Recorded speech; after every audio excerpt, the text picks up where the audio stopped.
দুনিয়াতে পাঠাবেন, তার বন্ধুকে দুনিয়াতে পাঠাবেন। এই জন্যই আল্লাহ তাআলা এই দুনিয়ার জমিনটাকে সুন্দর করে সাজাইছে। বলেন সুবহানাল্লাহ। আল্লাহ পাক রব্বুল আলামিন জমিনে মানুষ পাঠানোর পরে আল্লাহ তাআলা বলেন, আমি যে এরকম ভাবে সুন্দর করে দুনিয়া সাজাইছি, ঠিক তদ্রূপ ভাবে দুনিয়াতে মানুষ পাঠানোর পরে আমি আল্লাহ তাআলার একটা ইচ্ছা হলো, আমি আল্লাহ তাআলা চাইলাম যে মানুষ জমিনে যাওয়ার পরে আমি রব্বে কারীমের গোলামি করব। উদ্দেশ্য একটা, আর কিছু না।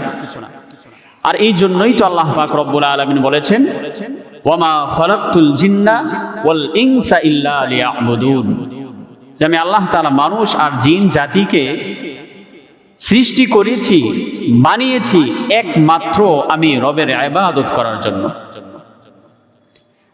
তো উদাহরণস্বরূপ আমরা বাড়ি করি কেন? এই বাড়িতে আমরা আরাম আয়েশে থাকবো, এই জন্য উদ্দেশ্য এটা। ব্যবসা বাণিজ্যের জন্য দোকান করি কেন? ব্যবসা বাণিজ্য করবো এই জন্য।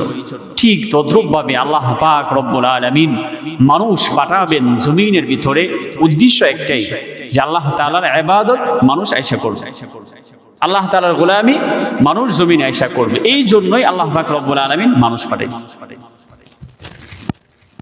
কিন্তু এর পাশাপাশি আল্লাহ পাক রব্বুল আলামিন কুরআনুল কারীমের মধ্যে বলেন, কুল্লু নাফসিন যায়িকাতুল মাউত।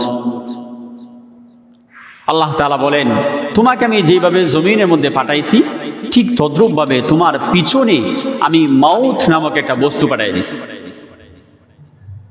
যে আমি আপনি দুনিয়াতে আসলাম, আসার পরে আর মৃত্যুর কোনো ভয় থাকবে না, পরকালের কোনো ভয় থাকবে না, এইটা যাতে আপনার আমার মধ্যে না থাকে, এই জন্যই আল্লাহ পাক রব্বুল আলামিন মালাকুল মাউত একটা ফেরেশতা বানাইছেন, তার হাতে মৃত্যুর রূহের দায়িত্বটা দিয়ে দিয়েছেন।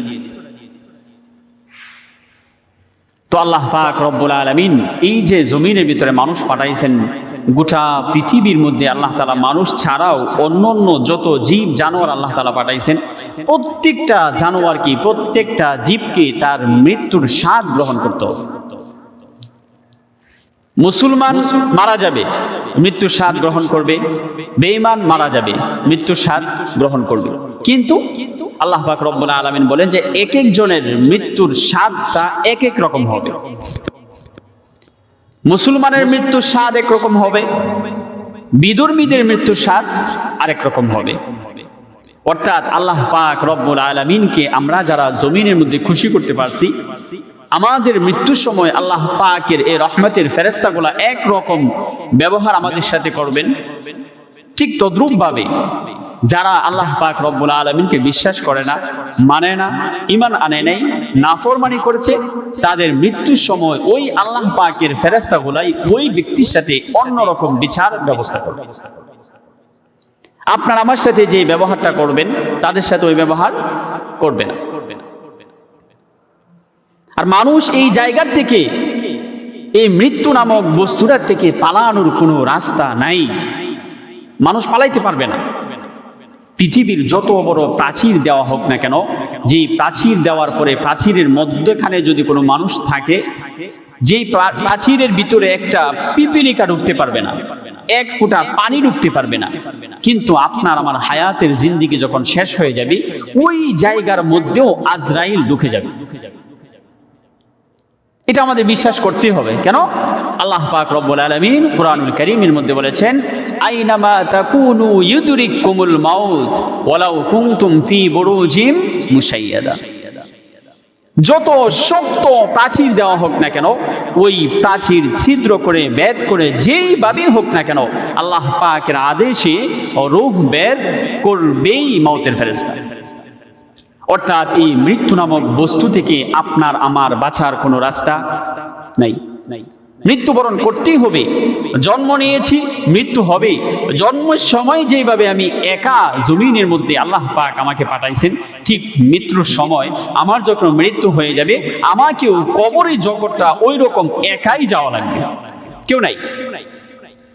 জন্মের সময়, ওই সময় আমার লজ্জা এতটা বেশি ছিল না যে কারণে আমার লজ্জাস্থান ঢাকতে হবে। এই জন্যই রব্বে কারীম ওই সময় ওই উলঙ্গ অবস্থায় মায়ের পেট থেকে জমিনের মধ্যে পাঠায়। আর যখন জমিনে আমরা চলাফেরা করে আমাদের পরিচিতি হয়, আমরা একজন আরেকজনকে চিনি, আমাদের আত্মীয় স্বজন হয়, বন্ধু বান্ধব হয়, আল্লাহ পাক রব্বুল আলামিন এই সমাজের ভিতরে ওই মানুষটা যাতে করে অসম্মান না হয়, এই জন্যই একটা সুন্নাহ আল্লাহ করেছেন। আল্লাহ হাবিবকে আল্লাহ তাআলা বলেছেন যে আপনি আপনার উম্মতকে কাফন করাবেন, কাফন পরাবেন, তারপর তাকে কবরের মধ্যে রাখবেন। অর্থাৎ জন্মের সময় আমরা যেরকম উলঙ্গ অবস্থায় আসছি, ঠিক তদ্রুপ ভাবে মৃত্যুর সময় কিন্তু আমরা উলঙ্গ। যে কাপড়টা আপনাকে আমাকে দেওয়া হয় কাফনের জন্য, ওই কাপড়ের মধ্যে কোনো শিলি থাকে না, খোলা একটা কাপড় থাকে। তো একটা বার যদি আমরা চিন্তা করি যে হারে যে দুনিয়া আসলাম, দুনিয়ার শান শৌকত আর চাকচিক্য দেখে যে দুনিয়ার জন্য আমি এত পাগল হয়ে গেলাম, আমার মৃত্যুর সময় আমার এই অট্টালিকা, আমার এই টাকা, আমার এই আত্মসম্মান মর্যাদা সব কিছু রেখে সামান্যতম মাত্র 3টা সাদা কাপড় দিয়ে আমাকে বিদায় দিয়ে দিই।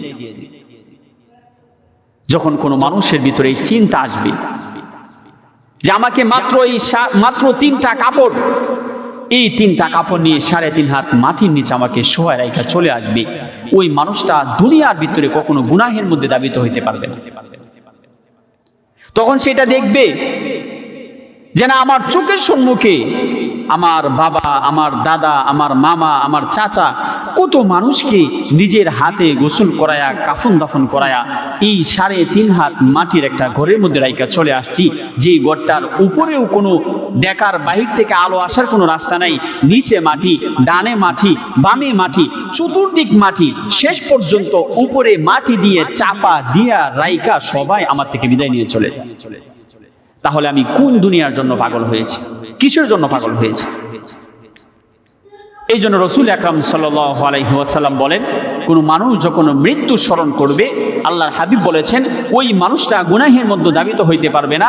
আর আল্লাহ পাক রব্বুল আলামিন বলেন, যে মানুষটা মৃত্যুর সময় 24 ঘন্টা রাখবে যে আমাকে পরকালের একটা রাস্তা আমার বের হওয়া লাগবে, এই রাস্তা আমি চলে যাব, ওই মানুষটা গুনাহ করবে না। আল্লাহর হাবিব বলেন, গুনাহ না করার কারণে ওই মানুষটাকে আল্লাহ তাআলা পছন্দ করবেন এবং আল্লাহ তাআলা জান্নাতের মালিক বানাবেন।